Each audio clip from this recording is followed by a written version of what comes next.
Hello, everybody, and welcome to the Wednesdays Off podcast. Today, my guest is Dr. Julie Lopez. She is an award-winning clinician and entrepreneur who helps individuals and organizations create internal alignment and sustainable well-being by working with the neurophysiology of the human system.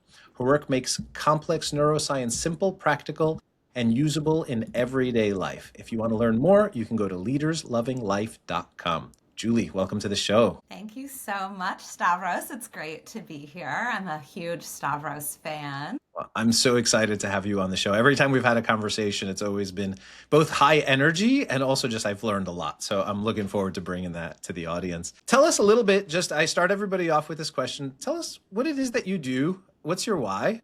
And why is it important to you? Yes, my why stems from, surprise, surprise, my biggest heartbreak, which was that when I was a baby, I was given away by my biological family for all logically understandable reasons. But I've come to know that it basically shattered my nervous system. I spent my first 3 months in an orphanage and then was adopted by a super loving family. And from the outside, everything looked great, like a white picket fence type of life. But what I learned, and I've learned a lot from my own personal journey and the journey of others who have experienced, well, in my world, it's called relinquishment trauma, but a lot of us experience abandonment for different reasons, which we can go into later, that I started showing signs of things that had no logical reason behind them. You look around and it was like, why? Why would she be having trouble with relationships, really being kind of a lone ranger or doing things all by herself? Like, why was I so perfectionistic, like to the point of severe, anxiety and distress? And so I had a lot of struggles that seemed illogical. And that started an entire journey of trying to understand the hidden parts of our nervous system that can drive all kinds of things that get in the way. So my why around wanting to empower people with the quickest, fastest, most scientifically valid ways of creating shortcuts to well-being in this very short life that we have is driven by my own experience of these illogical kind of roadblocks and things that got in my way, and then actually finding things, not based in talk, that can shortcut the lived experience in the present. And so what I'm doing, because that was your first question, is I'm actively, passionately trying to get these ideas out in the world, because the dominant narrative is that you have to work harder, try harder, intellectually overcome stuff to feel better. And it's 100% wrong scientifically. So I am working through my programs, through my one-on-one consultations, through this whole company that I have to bring this science to people so that they can quickly get through roadblocks that they might have. I kind of want to repeat what you just said in my own words, because I feel like it's a message that went over my head for a lot of years. Yeah. And so I want to repeat it just in the clearest way I can, just to make sure that we've done a good job of communicating it and really getting it through, which is that when something's wrong in our life, we tend to think it's in our head, because that's what we're good at using, right? We're good at using our thoughts. We're good at using our minds. And so we try to solve it by getting into our head. But really, whatever happened is in our whole body. It's in our nervous system. It's trauma to the nervous system, if I had to kind of, from a layman's perspective, right? And then you can't overcome that physical trauma to your nervous system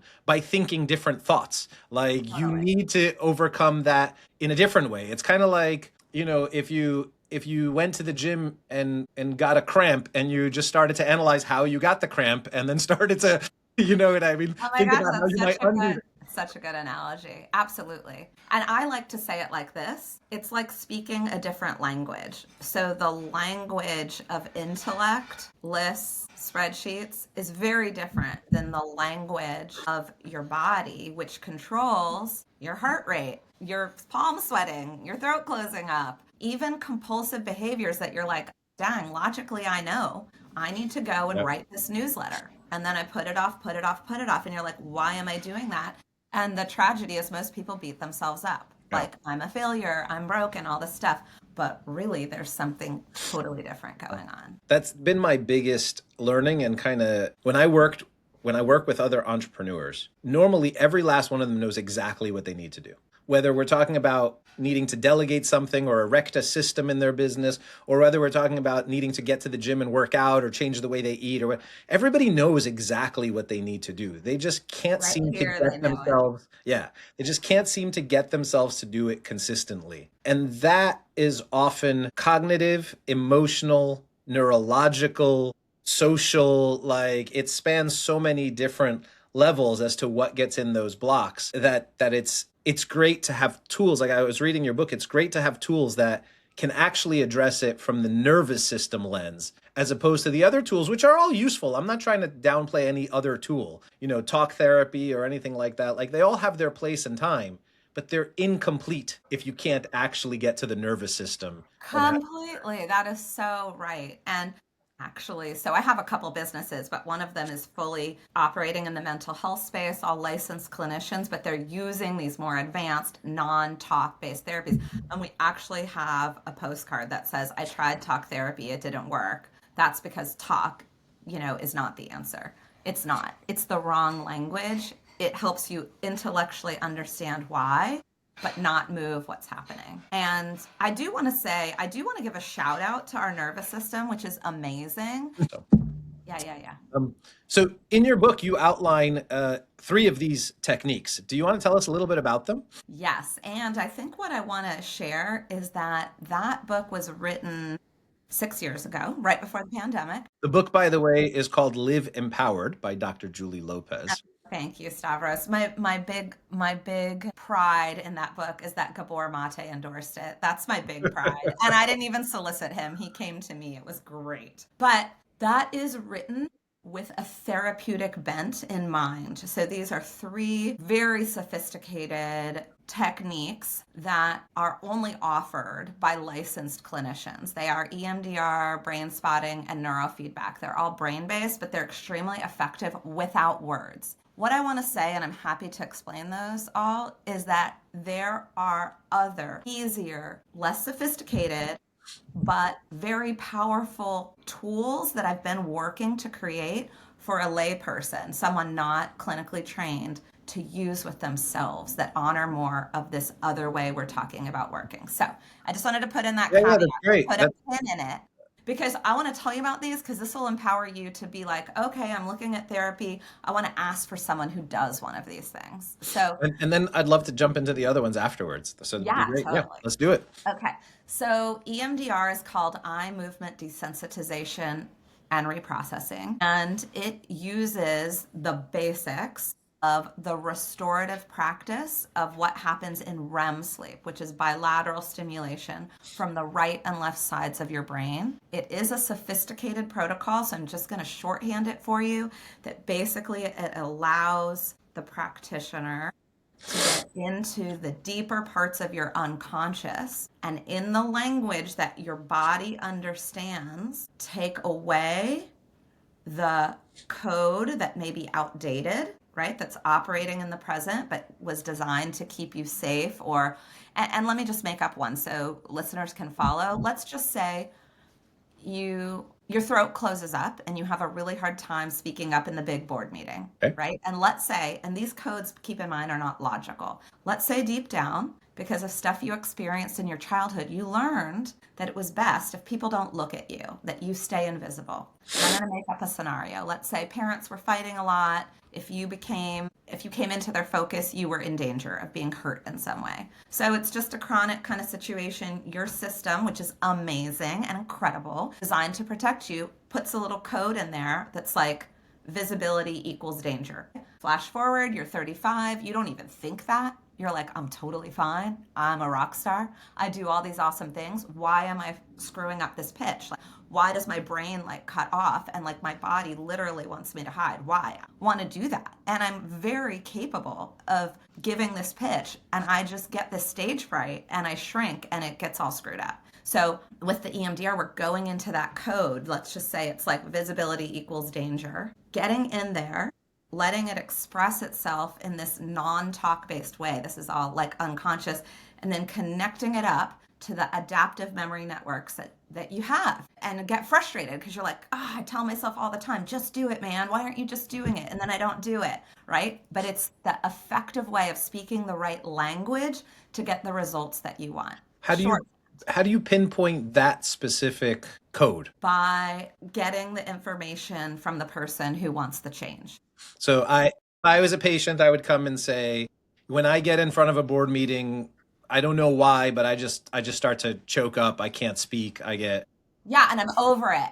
This other dude yeah, got the promotion I didn't get. yeah, I know I can do it. I'm so yep, whatever. Or like in a workshop that I did fairly recently, well, I there was someone who was putting off doing a newsletter for 6 months, and he was like, logically, I know that this is going to generate a bunch of leads, and I know how to do it, and it's so frustrating. And we did one of those exercises that's more accessible, and within 10 minutes, he felt really yeah, differently about it. And the next day, he wrote the whole newsletter, yeah. and of course, it gave him all these leads. So just to be clear for folks, we don't need to understand why that code was written in the first place with these We men. do not. And that goes right back to my why, because I don't know if you know, but adopted people like I am, or people that have experienced relinquishment trauma, are overrepresented in suicide statistics. Mm. They're overrepresented in drug treatment facilities, overrepresented in residential treatment. And my belief, after all my research and study, is that it's because of this disconnect. Yeah. They've got all this like traumatic memory that's not even conscious. Like they may consciously be like, I had the best childhood ever. Like life is so good. And just to play that out for folks, right? I've been rewatching Friends, and I'm up to the part where Phoebe's carrying the triplets, right, for Mhm.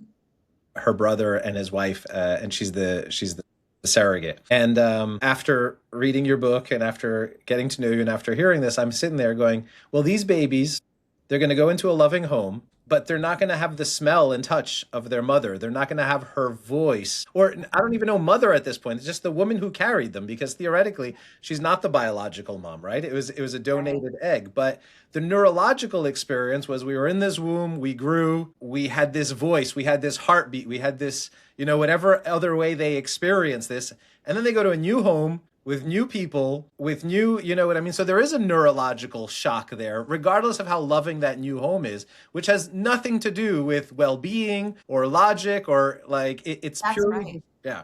And that's a freeing. There's actually a quote by Peter Levine, who's the founder of somatic experiencing. He wrote some seminal works about working with the body to create change. And one of his quotes is that you don't have to know the origins of your trauma to move and change it. And Mhm. that becomes super important here because people spend all this time and money and energy trying to figure out the why, and you literally don't need it, which is like a mind blowing thing because the dominant narrative around how we make change is this talk based way, which Yeah. isn't accurate. Yeah. And so, all right, so you identify the situation, which brings up a way that you don't want to be anymore, The present day the present situation. day situation. Yep. And then we're looking at trying to get at, and this is always hard for people, especially big intellectual, brilliant people, like, what is your body actually believing? You don't believe it, but it's kind of like, what is your body responding to when you're about to pitch and your throat closes up and you start shrinking, right? You're frustrated intellectually, but like, Hmm. what are the cells? And that's how Hmm. we get into the target. And it's very body based too. You're about to ask me a bunch of questions, which is totally fine, that might make people glass over because I can answer them all super All technically. right. But that's the basics of what happens. I Yeah, think I think what I'm trying to address is I don't want somebody to go, "Oh, this is like voodoo magic, like BS," and then just kind of move on, because I'm not that kind of person, right? Like totally. I need to understand things, and I'm okay not knowing. Like there's a lot of times in life where it's like I just don't know. But if I can know, I prefer to know, right? And so I'm Totally. curious, like that's where my mind goes. So I'd like to dive into it Yeah, to the right level, just to show people that this is not a woo woo like manifestation kind of thing. This is that's right. science based, you Yep. know, proven that there's a real technique here that for and then at some point I'll ask you why it's not more popular, but we can get to that later.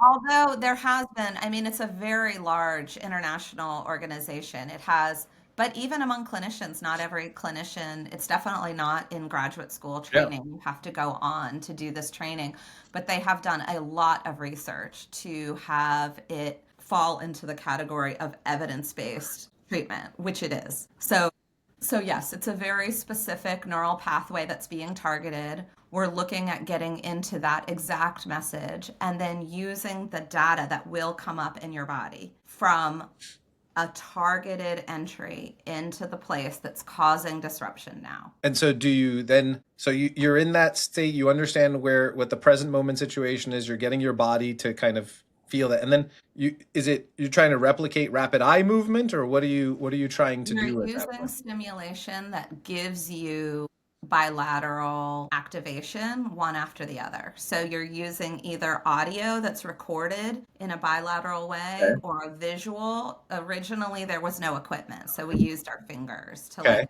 have the eyes go back and forth while the stuff was being pulled up without talk getting in the way. Yeah. There doesn't need to be a brilliant therapist solving all the problems. It's not about me. It's about your nervous system and letting it express what it's trying to express anyway and helping it see that there's a different, new, better, adaptive way of operating. So there is a theory that when we dream, it's our body's way of trying to make sense of the day, trying to put various feelings and thoughts in the buckets they belong. And so is this an attempt to replicate that process? It is using the restorative nature of bilateral stimulation to pull up unconscious data, I which guess. is similar to dream analysis. What comes out in dreams, according to a Okay. couple different theories, is all held in your unconscious. And so someone who's tracking that is looking for information about what's held I there. guess then my question is, why does bilateral stimulation have that effect? Do we know? Probably. I'm not sure I could say it very Yeah. succinctly here, but I will say that it's not just the bilateral stimulation. Okay. So I can teach you something right Okay. now. Please. So it's called the butterfly hug. I don't know if you've seen it before, No. but you just, right and left, you're giving your body bilateral stimulation. Okay. So when I'm teaching you something like this is general, it's not specific. When Hmm. you're doing a whole protocol where you're going Yeah. specifically in, I call that like trauma surgery. But it's not just trauma. I think sometimes people get scared when they hear the word trauma. They're like, I wasn't in a fire, I wasn't in a war. It's not about that. It's about the way your body has adapted to non-ideal situations that help you get through it and help you be amazing. And for a lot of us entrepreneurs, sometimes that's like the source code that helps us be tenacious and hardworking and all these other things. And allowing it to catch up to the present day, right? So when you do this, you're basically just calming your system down. It's a general piece of information using bilateral stimulation to help your nervous system calm. Same way you can do certain breathing patterns that tell your body without words you're safe, right? It tells you by your breathing pattern. So And it's a you way, can also, yeah, a way to activate the parasympathetic nervous system, basically. exactly. And Yes. so what you're trying to do is you're trying to say, when I feel X, right? When I put myself in this state that my body, my mind are here, by triggering the parasympathetic nervous system, I'm retraining my nervous system to not treat this stimulus with the pre-wired coded response, but with a new response of being more relaxed, of being more safe. No. Okay. All right, good. The bilateral stimulation is the backdrop. Okay. It's not the solution. All right. So the bilateral stimulation, when you're using these certain protocols to get in and pull up the Mm-hmm. outdated code, and all this is not done by talking. We're just talking about it Yep. so you can follow. The bilateral stimulation is putting the person into a space to turn this off and turn this on. Okay. Head off, body on, to pull up whatever web of information informed that code in the first place. And as that comes forward in a carefully created container without the interference of anything stimulating your frontal lobe and everything pulling forward what's held more cellularly in your nervous system, the body itself can work out the way that that's no longer the most adaptive code. It gets extremely complicated. It's not like Yep. it's like a process. It usually takes hours, but I mean, hours is like nothing, right? You spend 2 or 3 hours and you're like, oh, I killed it the next day. on my pitch. Like that's amazing, right? So there's different, when you're asking about something like that, EMDR, which is what we're talking about right now, it's a very specific and custom process for each individual. And what the adaptive memory network will be, I don't know. And what the way it's encoded, I don't know. But it creates a map of the And unconscious. so that's why you need a very trained person to walk you through to figure out what the right steps are. Are you saying that a single session, right, of hours? So normally the therapy model is a 1 hour session for a long period of time and not 1 hour a week for, is this more of a like a concentrated like, hey, we may need to be here for a few hours, but Yes, we're in and we're out and we're done. yes, yes. And I'll say so it's very fast. Mm-hmm. For people at my center, which is called Viva Partnership, it goes by the Viva Center, they will traditionally have a few regular sessions to get real clarity on Yes. what matters most to the person, right? Because it's your life. Like, what do Yep. you want? You have choice in that, and to very specifically set up goals and measurable objectives. And then they'll do, everyone's different. So it kind of depends on Yep. what they want. But I'll tell you what happens for a lot of people. They do one and they're like, oh my gosh, this was amazing. I can't wait to do the next one. But integration is required Okay. afterward. It's less exciting and less sexy. But when you open up a whole new way of understanding something, incorporating into your life may mean learning new dance steps that you never learned before. Because all you've done is shrink and hide from the opportunity. Mm-hmm. All of a sudden, you're not going to be fluent at reading the room and communicating and advocating and all this stuff, right? So there's behavioral change that will be much more accessible afterwards. So, yes, when I do my expert one on one consultations, it's like a few talk based sessions to get super Yep. clear on what the present day is showing. Then it's the non talk based stuff, which, by the way, when I do those consultations, it's a whole mix of a bunch of different tools, not just those three. Yep. Um, and then there's the integration afterwards. There's a period of about 30 to 60 days where things are more neuroplastic. It's like Mm-hmm. clay that's wet. Before it hardens, you can Yep. actually reintegrate the different ways of being that you want in your life. That pattern of prepare, go through the experience, and then integrate also reminds me of the pattern that's present in the psychedelic Totally. space, right? Where you do a few sessions to get clarity on what it is that you want to address or go into. And then, whether it's plant medicine or mushrooms or whatever, or ketamine. I think when we're talking about evidence-based stuff, most of the research is around ketamine and mushrooms. You would know a lot better than me. And then you have to do the sessions afterwards that are the integration work. And the study I read was about smoking cessation, and the rates were just through the roof in terms of success, right? Like Yeah. Chantix or whatever this prescription one is.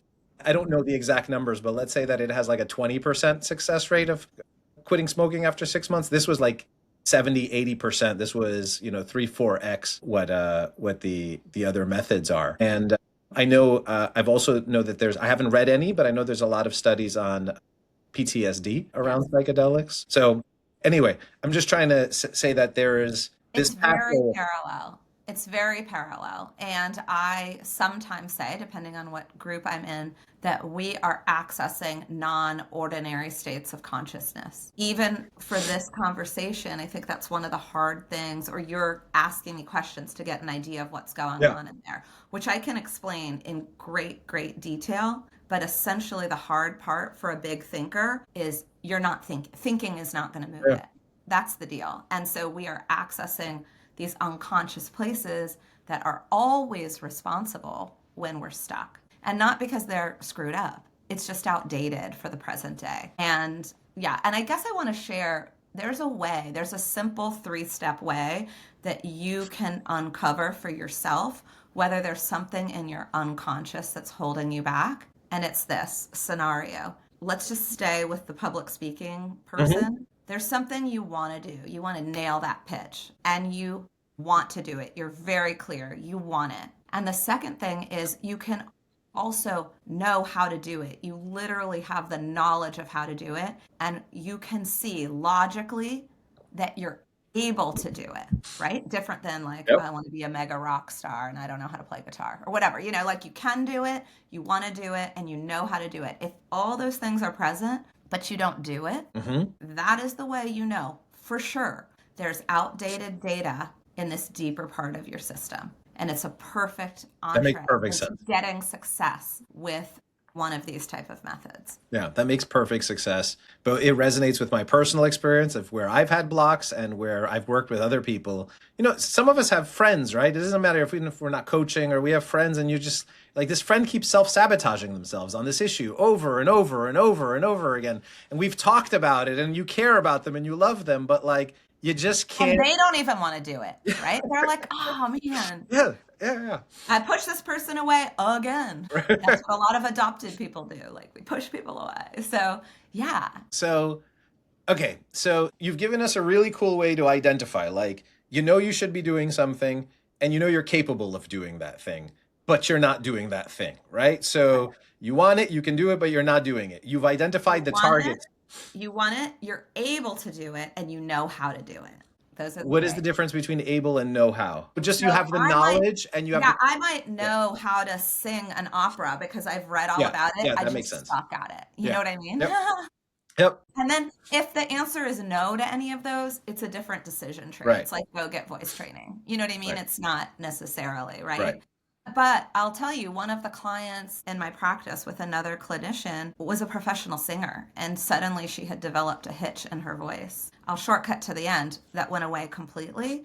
But there was someone who wanted this, she was being paid, right? She Yep. wanted to do it, she knew how to do it, and she's able to do it. There's Yep. no technical reason. It was, of course, like a mindset, intellectual thing. She happened to do brain spotting and it went away. It's awesome.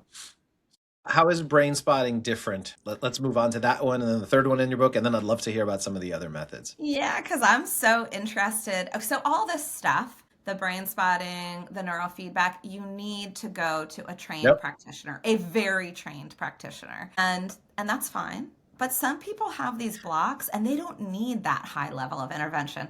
And I guess I just want to throw in one other thing. At the back of my book, there's a table of all kinds of other sophisticated things that can help move the Hmm. needle. I just pick these three because they're the ones I'm trained in. So it sounds like what you're saying to me and to the audience is there are some bazookas out there, some high level tools that need to be administered by a professional. But before you go there, there's plenty of stuff you can do on your own that you don't need the trained professionals for. Yes. Okay. And I mean, I'm going to write another book. And that was obviously, I called it Live Empowered because I'm like, oh my gosh, so many people are wasting time and money Hmm. spinning their wheels on this long, slow And being process stuck and being and stuck, being right? stuck long and slow when it could be fast and effective. It's old fashioned in my opinion. Yeah. So yes. So, and I liken it to, let's just say you have, a cramp in your hamstring and you can read a book about hamstring stretches and you do a few and it works. So awesome. Do Right. that. Low level intervention, right? And then you're like, well, I tried all the stretches in there, but it's not totally working. So I'm going to go to a physical therapist who can look specifically at my hamstring and the way. And then, like, they give very targeted stretches, still low level, but like a professional watching, and you can do this. And maybe that doesn't work either. And they're like, bump it up. Like, let's go see the surgeon or let's go get some imaging. And you're like, you have a tear in your hamstring. It doesn't matter what stretches you do, Yeah. it's not going to work. You actually need surgery, and the surgery is going to go in and connect the parts so they can heal properly. It's like that. So we're talking about the surgery right now. Like Yeah. we're talking about like, oh man, you tried all these lower things, it doesn't work. It needs like intensive attention, which is fine. I mean, sometimes if we have hard things happen and we learn how to get through that and something else hard, I mean, I know, like sometimes I feel like, dang, when it rains, it pours. It's like I just cannot get a break. And so when they pile on like that, especially in childhood, yeah, you might need like the surgery. But there's a lot of stuff. Like when I told the story about the guy with the newsletter, that happened in a workshop in 10 Yeah. minutes. Like that was self-administered. And I'm super, super passionate about that. You want to tell us about some of those? I do. I totally do. So I would say that first thing is that three-part question, right? A big piece of it is even Yep. identifying like, Yep. when is this happening to me? So where do I go? So there are a lot of different ways of working with your nervous system that don't involve talk that can move the needle in a general way. I can tell you, well, let me just tell you first, it has been my life's work to kind of create this repository of many, many, many, many different types of techniques and tools that you can use that way with simple worksheets that guide you through so you can custom tailor it to you. So one of them, which I love, is called a buddy breakthrough exercise. And by the way, these are part of my Breakthrough Academy. They're part of these labs that I do in person. I'm part of the coaches who help people use the tools to be able to apply them to themselves. And we're basically using essentially a Socratic method, which you may be familiar with. It's used in a lot of different places to pull up and identify one of those things where there's a stuck point, just like you asked me about before, right? Mm-hmm. Where I had said visibility equals danger. And so it would be visibility would be the theme. And if I was working with you, you would say, I'd say, okay, so what do you want to focus on? But you'd have done the first part of this worksheet to figure out, doing the pitches. I keep shrinking. Why? Like the three questions? Yeah, it's illogical. And so I would say something like, so tell me what you have about visibility. And you would tell me all the things that you associate with visibility. And then I would say, tell me what you have about visibility. And you'd be like, what? Because I'm not in a conversation with you. Like I'm engaging your system to free associate everything related to visibility. And we go on like this and on like this, and wild things come up. You start to access that non-ordinary states of consciousness. It may even seem like things that are illogical, but they're totally connected experiences that told you something about visibility in your life. And usually if it's a stuck point, pretty strong emotions will get elicited through that method, and it's super powerful, and it takes like typically 10 to 15 minutes. And then there's a certain protocol to close it out. That's just one example of many, many, many different tools that can help really make big shifts in a short amount of time. In that case, you are using some degree of talk, but you're not using it so much to analyze. You're using it to kind of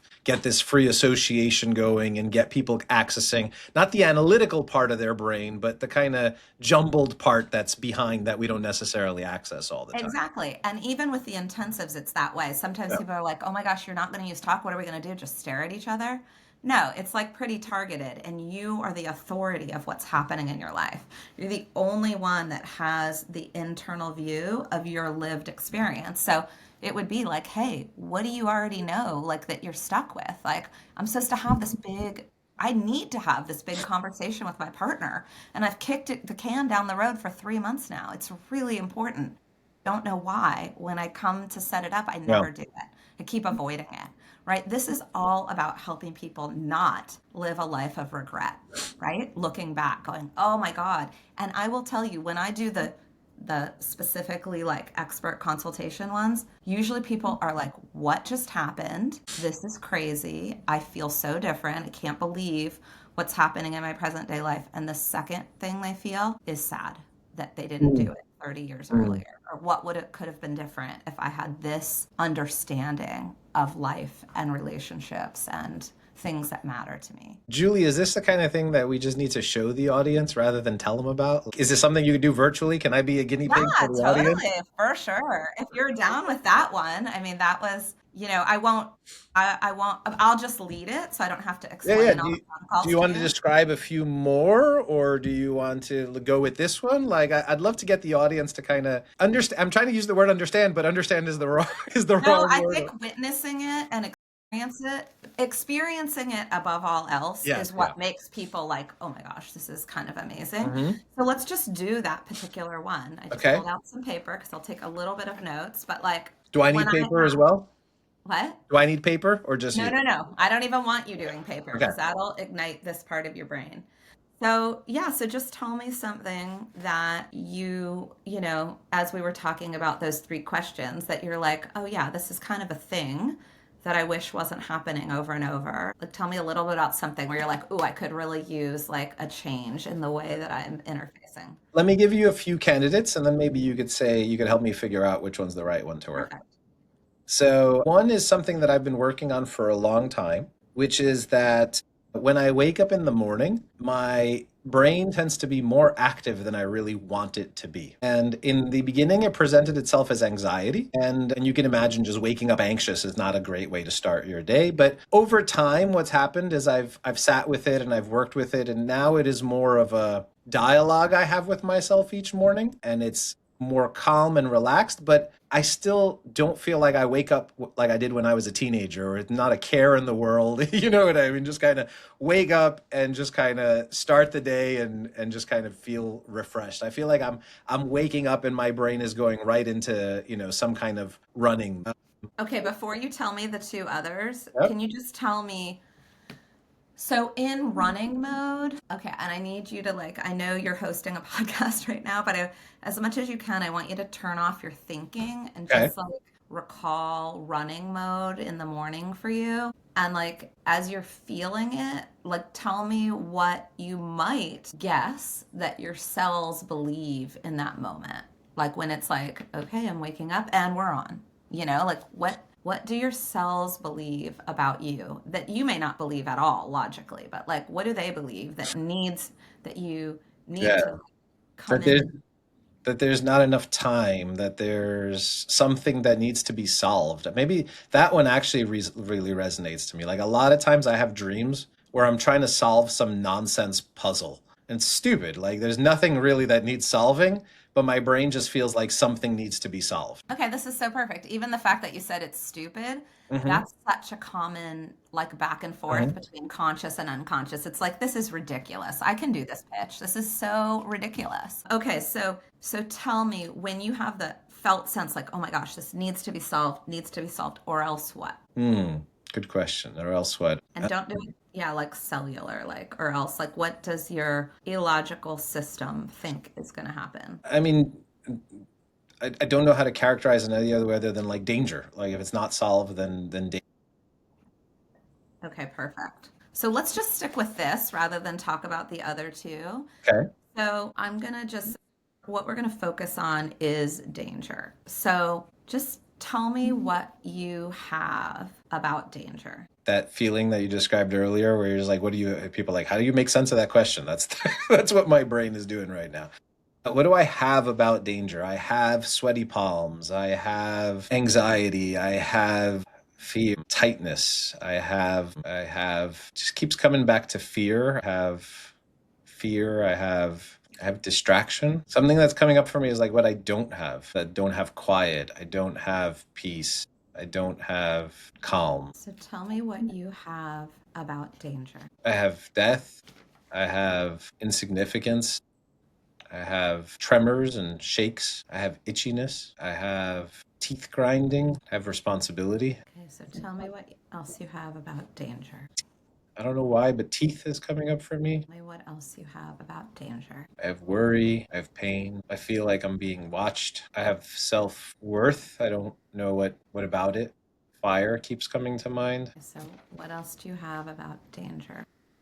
I have loneliness. I have not caring. I have kind of stoicism and isolation and kind of just hiding is the wrong word, but just kind of putting up barriers and walls. I don't know if the danger is outside the walls and the walls are a way to keep it away, or if the danger, it feels like it's not really danger, but it's something else. And erecting walls just becomes a way to protect myself from it, from dealing with it.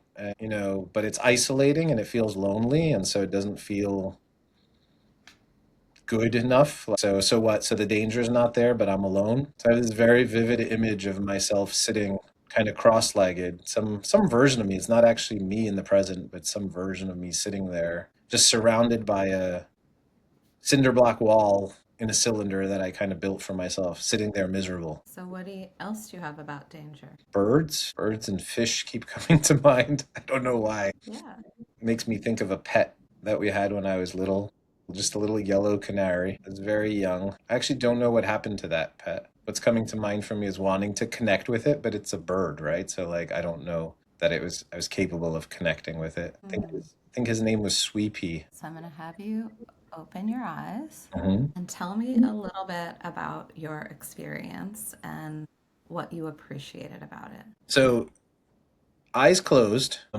It definitely felt like my eyeballs were moving around. It was, it felt like there was there was motion behind my eyelids. Towards the end, it got really calm. It got very just relaxed, if that makes any sense. But the way there felt anything but. It felt like jumpy. It felt like, all over the place, and thoughts were kind of just going all over the place. Body sensations were coming up, and then that moment with the wall became kind of very vivid. That was probably the first like real visual that really emerged for me that was very, very solid. And then after you asked for more, my mind went to birds and fishes, and then this calm kind of came over. In terms of what I appreciated about it did feel like a bit of an altered state of mind, and not like in a psychedelic trip way, but like not. It wasn't just like sitting and relaxing, right? It wasn't just like sit and breathe, relax. It felt like my mind, my brain, my whatever, I don't know what to call it, was just in a lot of different places, and it felt like it was experiencing a lot of things. I was going to use the word processing, but that didn't feel right. It was just experiencing a lot of things. And then the sense of calm at the end was really unexpected.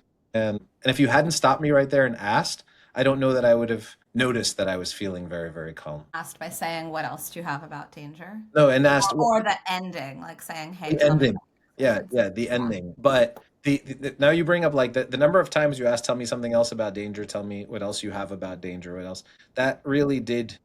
That was 7, by the way, It was for you. 7. Yeah.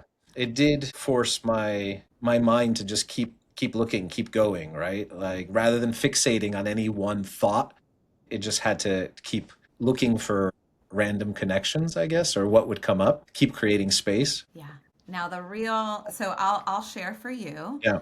First of all, I really appreciated your willingness to be vulnerable and to really go into your felt spaces and then recount them. I mean, you shared a lot of hard things in terms of experience. It would be interesting to look back at the tape. My guess is we spent about 10 minutes doing this, Mhm. which can seem like an eternity when someone's not talking. It's very hard when I'm training people to do this. They want to jump in and fix or ask more questions or get Yeah. into like a conversation.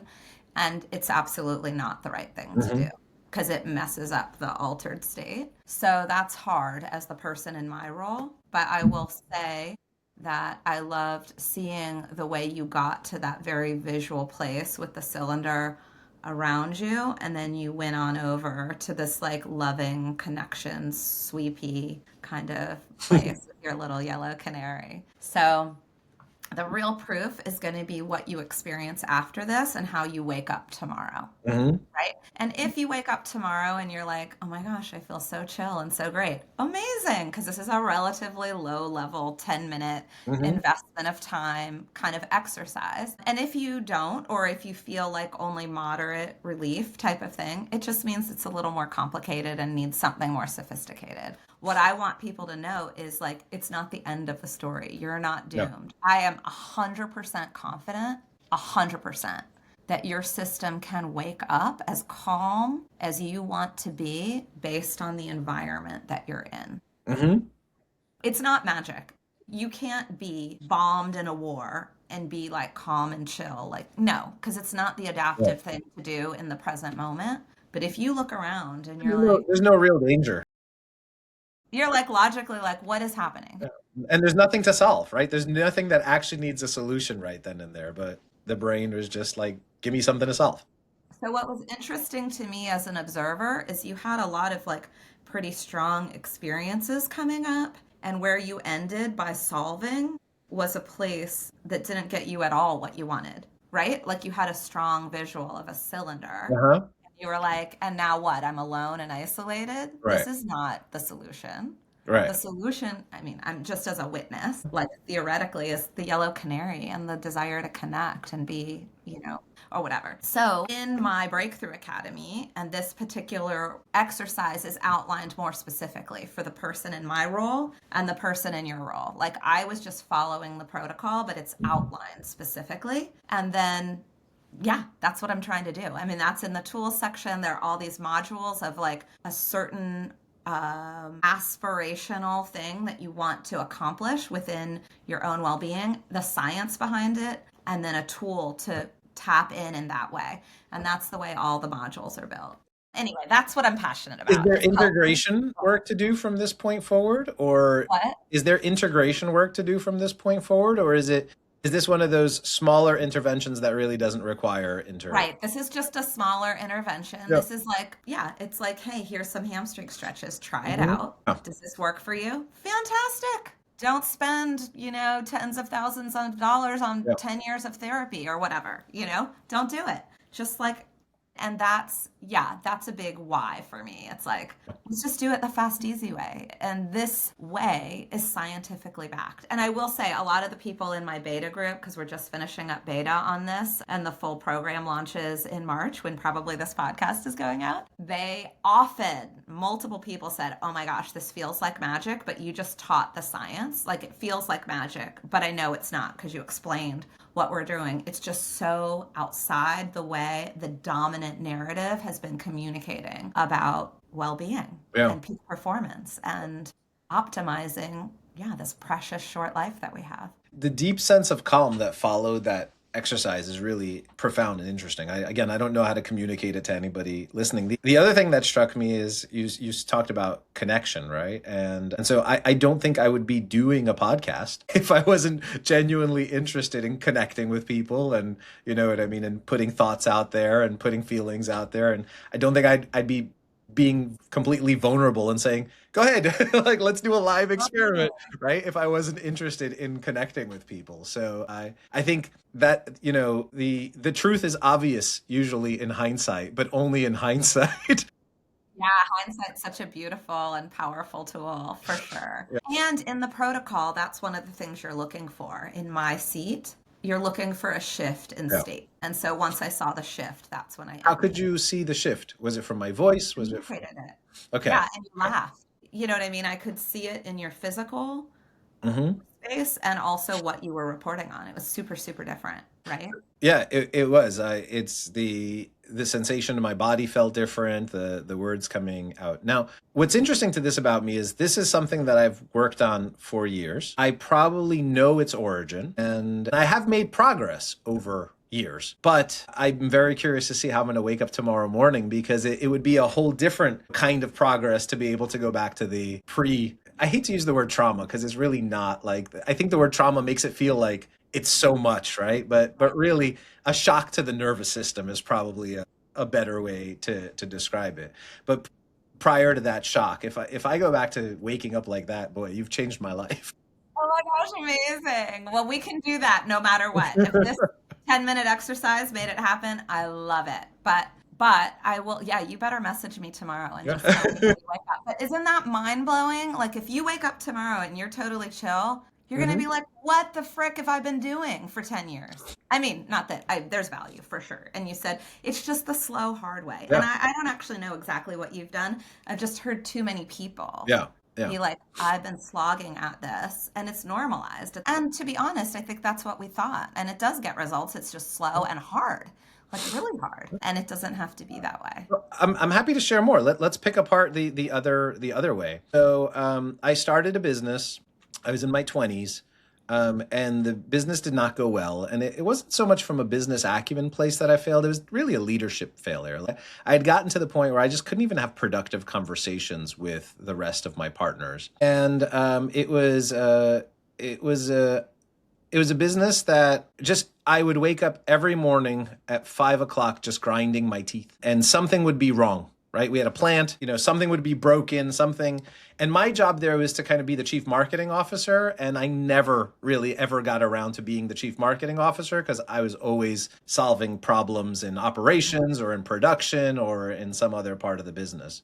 And it had just taken such a toll on my system that I started to grind my teeth, that I started to really not sleep well. I was just worried the whole time. And there was so much on the line, or at least it felt like there was so much on the line because my family had invested some money, and I felt like it wasn't just my future. It was it was my reputation within my family. It was, it was having put them on the line. It was all these things. So that kind of shock to the nervous system.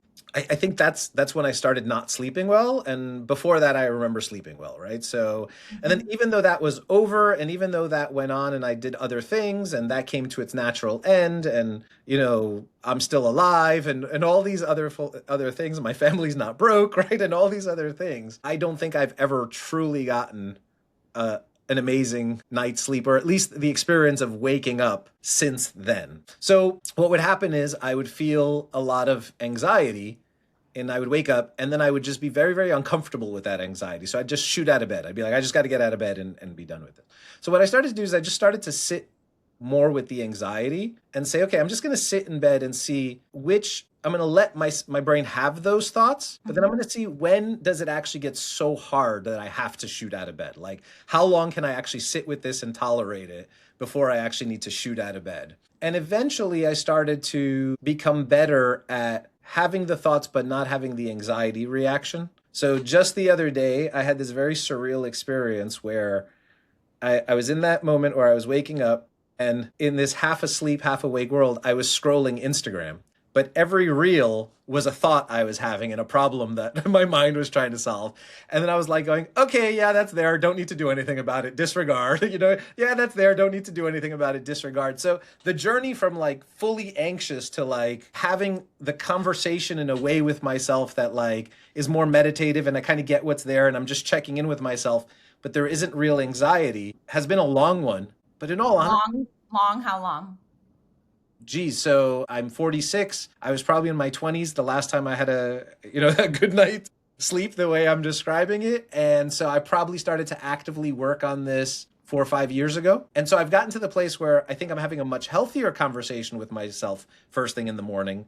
But believe you me, I'd rather wake up like one of my teenage kids and like not be having a thought in the Yes. world. Well, here's what I would say, and thank you for sharing all of that. Candidly, our bodies are built in an amazing way and we're super complex. So once it gets data that the world you're living in is this world and that the best thing for you to do is literally grind it out, Hmm. right? Hmm. Is to like dig in, this cannot go bad. I cannot, this is like a survival of my sense of self, right? That I Hmm. encouraged my family to invest in the right thing, that I doing right by all these people working for us, all that stuff, that it was doing the adaptive thing for the environment you were in, Yeah, right? Which is like, and keep in mind, it's not just an intellectual process. This correct. is like adrenaline, cortisol, like it's hard to go back to sleep if your body's like, whoop, it's Yeah. time. And I got to get ahead of this because it's a dumpster fire and I've got to just da da da da. And I think, by being the way, physiologically, that's probably exactly what's going on. Is my body's being loaded with cortisol. You know what I mean? And like, and adrenaline, like you're saying, and it's just like, I got to get up. Like got to get up. that's what my body's giving me, right? So the source code is the danger. Mm-hmm. When you change the source code, rather than having the danger happening and learning all these techniques to mitigate and calm down, and da, da, da. Like when you change the source code, you don't have to do all that stuff. Yeah. It's like, oh my gosh, of course. And I use analogies like it's like floating with the current. It's like, yeah, this is just the code. This is like, I'm in a place where that's not required. Shoot, I have Wednesdays off. Right? It catches you up to what you see logically. But our bodies, it's primal. Like Yeah. once it gets the vibe that this is required to keep you safe, it's going to hold it until it gets data in the language it understands that has changed. I think that last part in the language it understands, because I've been giving it data from an analytical perspective and from you know what I mean, forever, that like, hey, you're safe. You know what I mean? Like, I've written this article where I talk about fight or flight, and for years I thought that, and thought here is maybe the wrong word. I felt that fight was the opposite of flight. So you better believe I was going to sit there and fight because that's kind of what I was raised to do. That's all of that. But feeling safe is the opposite of both of those things. Like, That's right. and not every situation is a fight or flight situation. And so my body was reacting fight or flight to things that were like, I should just like exhale and be like, not a life or death situation.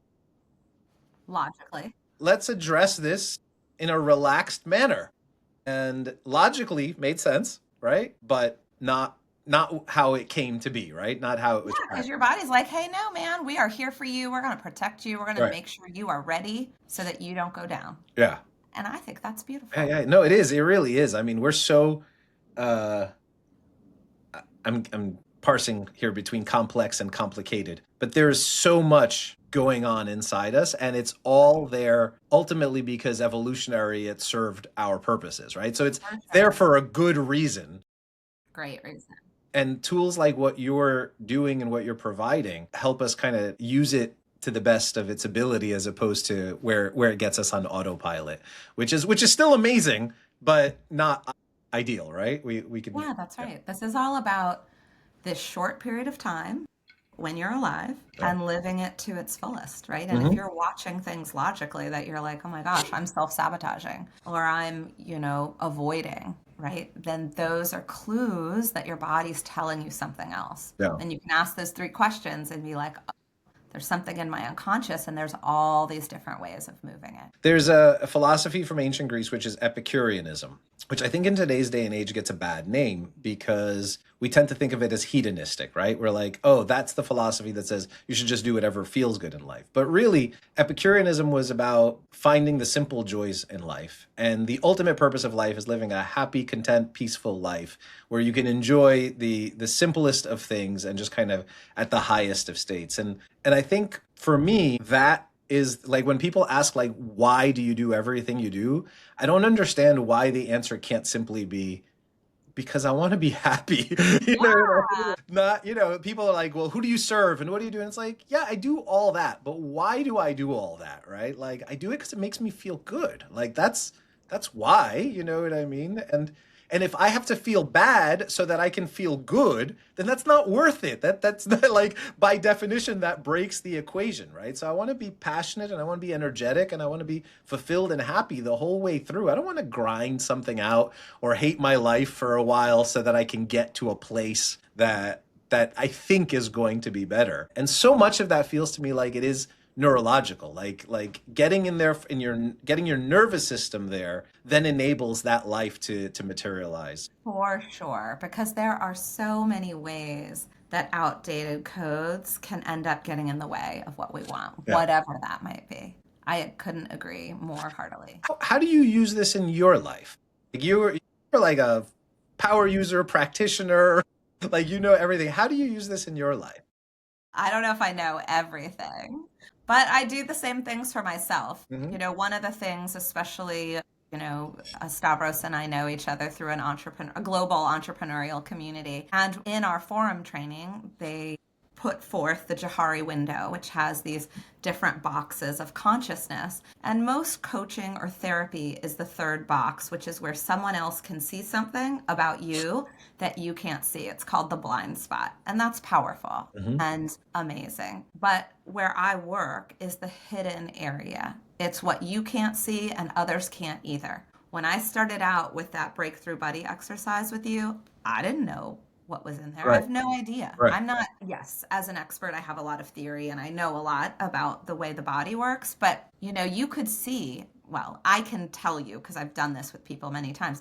I'm just following a protocol. You don't have to be super trained as long as you stay in the Hmm. protocol, you'll elicit the same responses. So for me in my life, I just do the same stuff. I love it. I mean, it's super important to me also because most of the things that have really caused suffering in my life come from a time I don't consciously Hmm. remember. Yeah. And I'm continuously amazed by the things that are outside of my consciousness coming forward in my life that keep reintroducing and supporting what I know around the way our unconscious can really drive our present day experience. So let me ask a little bit more clarity around what you're putting together, when it's available, how people can access it. So you're putting together, is it a book of these protocols or is it a program of these protocols? What is it and where can people find it? It's a choose your own adventure program Okay. called the Breakthrough Academy. Okay. And there's information about it on my Leaders Loving Life website. Hmm.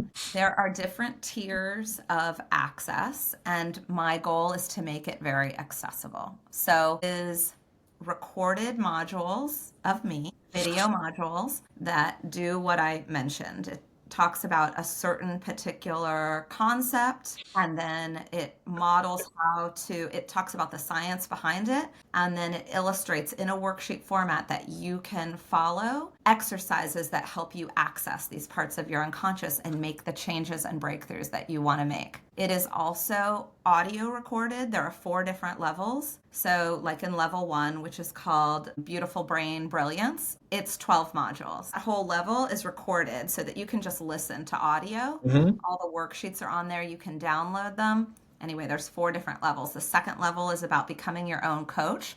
So, the science of change and how you can use that in your life to make any change Mhm. that you want. The third is about these 4 prosperity pathways: health, wealth, time, and relationships. So it goes specifically into unconscious underpinnings that can be sabotaging in any of those areas specifically.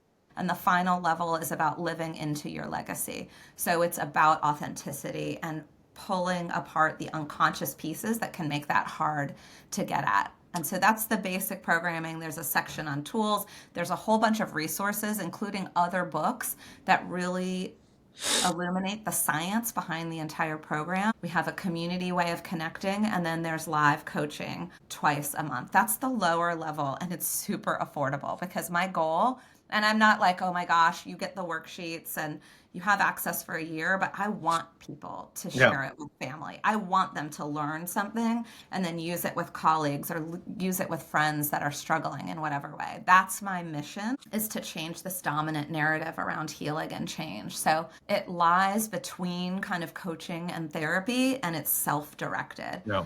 So that's the lower level. And then if people want to work with me specifically, I run a breakthrough lab once a month, and that's a higher level where I'll actively have a hot seat where I'm demoing. People get to practice in pairs or triads and then get feedback so that they're actually following the exercises in That's the in best person? possible way. It's a video. I mean, because it's global. I mean, I Okay. have people from Okay. all over the place that did my beta this past year. So I'm really excited about Yeah. it and want it to get out there and want people to access and get these faster changes. It sounds amazing. And from the perspective of being your own coach, right? That level that's about that. I think that's someone who has coached and does coach people. There is nothing more gratifying than seeing someone get to the point where they don't need you anymore and that they are coaching themselves, right? Like, I don't think any good coach goes in going, hey, I want to see this person forever. I think every last one of us goes, how do I help this person get unstuck and Totally. capable, and then like have them out there, because